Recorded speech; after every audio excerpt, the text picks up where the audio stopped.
경기도 고양시의 한 주유소입니다. 지난달부터 오름세로 돌아선 기름값이 이란 사태 충격으로 더 오를 거란 전망에 운전자들의 마음도 급해졌습니다. 일주일에 2번 정도 나요. 기름값 막 오르면은 아무래도 월 지출도 올라가고 그런 부담이 되니까 좀 걱정은 되긴 해요. 오를까봐 좀 미리 와서 얼마 좀 충전해 놓으려고 했어요. 이란이 호르무즈 해협 봉쇄를 선언하자 하루 만에 국제유가의 대표 지표인 브렌트유가 한때 13% 급등하며 배럴당 82달러를 돌파했습니다. 호르무즈 해협은 전 세계 원유 수송량의 3분의 1, 국내 수입 원유의 70%가 지나는 동맥이나 다름없습니다. 국제유가가 순식간에 배럴당 100달러를 돌파할 것이라는 전망은 물론 해상 통로가 막힌 상황에 산유국들의 증산도 종이 위의 증산에 불과하다는 우려의 목소리가 커지고 있습니다. 유가뿐만 아니라 달러 강세로 환율이 오르면 국내 수입 물가가 전반적으로 뛸 수 있습니다. 국내 수출 기업도 비상입니다.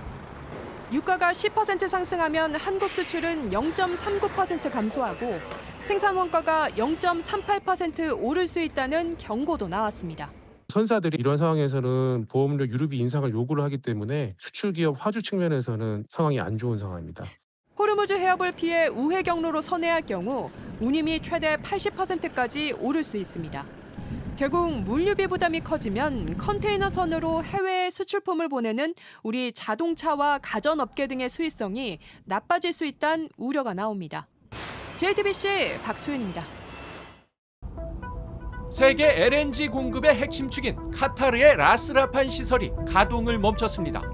카타르 국영에너지 기업 카타르 에너지는 현지 시간 2일 이란의 드론과 미사일 공격으로 모든 가스 생산 및 수출 활동을 무기한 중단한다고 발표했습니다. 시장은 즉각적으로 반응하고 있습니다. 생산 중단 소식이 전해지자마자 유럽 천연가스 지표인 네덜란드 TTF 가격은 단 하루 만에 50% 가까이 폭등했습니다.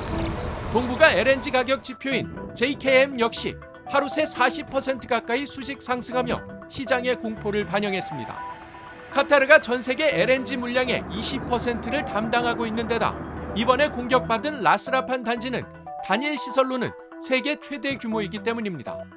전문가들은 이번 사태가 4년 전 러시아발 에너지 위기보다 더 파괴적일 수 있다고 경고합니다. 당시엔 공급이 단계적으로 줄었지만 이번엔 세계 최대 공급망이 한순간에 제로가 됐기 때문입니다. 유럽과 아시아가 남은 물량을 차지하기 위해 치열한 입찰 전쟁을 벌이면서 가격이 더 오를 수 있다는 분석이 나옵니다. 우리나라도 발등에 불이 떨어졌습니다. 한국은 전체 LNG 수입의 12에서 15%를 카타르에 의존하고 있습니다. 정부는 즉각 비상 대응 체계에 돌입하고 호주나 미국 등 대체 공급선 확보에 나섰지만 이미 글로벌 가격이 천정부지로 치솟아 비용 부담은 피하기 어려울 전망입니다. 이재명 대통령이 싱가포르를 국빈 방문 중인 가운데 위성락 국가안보실장이 현지 프레스센터에서 열린 브리핑에서 중동 정세를 언급했습니다. 대통령님께서 어제 SNS를 통해서 분명히 말씀하셨듯이 지나치게 우려하지 않으셔도 되겠습니다. 대통령이 해외 순방 중인 가운데 중동 전선이 확대되는 상황에서 청와대가 관련 메시지를 낸 겁니다. 위 실장은 정부는 실물 경제와 금융, 군사 안보 등 모든 분야에서 철저히 대비하고 있고 대통령실 또한 비상대응 체제를 유지하고 있다고 밝혔습니다. 이틀간의 싱가포르 순방 성과도 언급했습니다. 이 대통령은 오늘 로렌스 웡 싱가포르 총리와 정상회담 및 친교 오찬을 진행했습니다. 정상회담은 당초 1시간 정도로 예정했었는데 양 정상 간의 논의가 이어지면서 총 80분간 진행될 정도로 매우 심도 있는 대화가 있었습니다. 회담 직후 선언문 1건을 채택했고 MOU 5건을 체결했다고도 밝혔습니다. 이 대통령은 내일 필리핀 마닐라로 이동해 페르디난드 로무알데스 마르코스 주니어 대통령과 정상회담을 가질 예정입니다.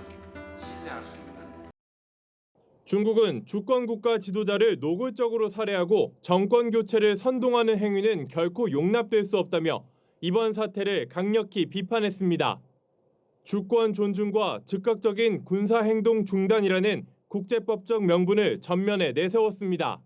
美国和以色列未经安理会授权对伊朗发动军事打击，违反国际法。中方对战事外溢波及周边国家深表关切。 비판 목소리는 높였지만 내부 당혹감은 역력합니다. 하메네이 사망 뒤 14시간 동안 침묵을 지키다 뒤늦게 성명을 낸 것이 이를 뒷받침합니다. 이란의 붕괴는 중국의 에너지 안보 위기와 맞물려 있지만 미중 정상회담을 앞두고 마냥 비판 수위를 높일 수 없다는 판단이 작용한 것으로 풀이됩니다. 도널드 트럼프 대통령 방중이 한 달도 남지 않은 상황에서 미국과 각을 세울 수도 없어 중국은 운신의 폭이 크게 좁아질 수밖에 없습니다. 우방을 잃은 블라디미르 푸틴 러시아 대통령도 냉소적인 살인이라며 비판 대열에 가세했습니다. 다만 중국과 마찬가지로 군사 대응이나 직접 지원에 나설 가능성은 크지 않습니다. 오히려 이란산 원유 수급이 막힌 중국의 러시아 의존도가 커질 것이란 분석도 나옵니다. 서방권의 지지와 우려가 엇갈리는 가운데 유엔은 이번 사태가 통제불능의 연쇄 반응을 일으킬 수 있다고 경고하며 즉각적인 적대행위 중단을 촉구했습니다. 중국 베이징에서 JTBC 이도성입니다.